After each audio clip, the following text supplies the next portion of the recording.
नमस्कार दोस्तों, आप सभी को कृष्ण जन्माष्टमी की हार्दिक शुभकामनाएं। दोस्तों, उम्मीद करता हूं कि आपका जीवन कुशल पूर्व रहे और आप हमेशा एक नई तरक्की के साथ भविष्य उज्जवल रहे आपका। दोस्तों, इस वर्ष कोविड और गोविंद का जो मेल हो रहा है उसे से हमें कुछ सीख लेना चाहिए। दोस्तों, भगवान कृष्ण ने गीता में जो उपदेश दिया था उसी का जो कुछ उदाहरण जो आज हमारे सामने आ रहे हैं उसी को अगर हम कंपेरिज करें तो हमारे जीवन में बहुत से जो बदलाव है उनका और जो परिस्थितियां हैं उनका उनके उस समय की जो बातें थी उनसे आज कुछ मेल खाती नज़र आ रही है। क्योंकि उस टाइम गोविंद चल रहा था और आज कोविड चल रहा है। लेकिन इस दोनों में कंपैरिजन के तौर पे अगर हम देखें तो उस टाइम में जो कौरव थे और आज आपको पता है।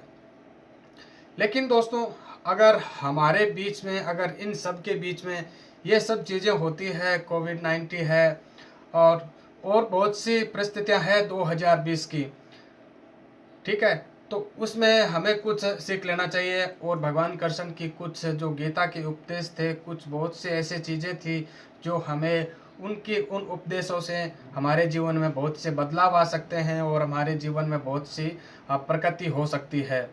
तो दोस्तों, अभी हम अगर आप चाहते हैं तो आप एक बार भगवान कृष्ण की गीता का वो उपदेश सुन लीजिए जब कौरव और पांडवों का युद्ध हो रहा था और भगवान कृष्ण ने अर्जुन से कहा था कि अर्जुन, अब जो परिस्थिति है उस परिस्थिति के सामने अगर तुम नहीं चले तो आने वाले समय में तुम हमेशा हार जाओगे।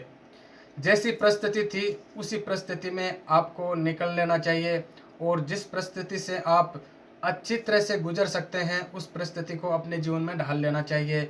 ये मैं नहीं, भगवान श्री कृष्ण का उपदेश था गीता में। आज जन्माष्टमी के दिन आप सभी को भगवान कृष्ण की